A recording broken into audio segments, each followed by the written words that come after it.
Hello guys, welcome back for another video. So let's reset my cloud. In today's video I'm going to show you I can change the menu language of a Seat Arona from 2019. Let's start right away. I had to search for myself. That's why I'm making this tutorial. First of all, play with this a bit, then go to settings, and over here you'll find language, let's say Dutch for example,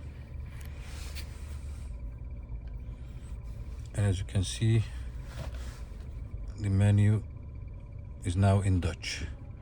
To change it back, you can go through other options, go to menu over here, or you can click this one over here, same door, same options,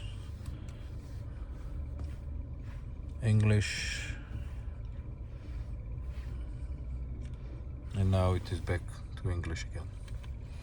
This was a quick video now to change menu language of a Seat Arona.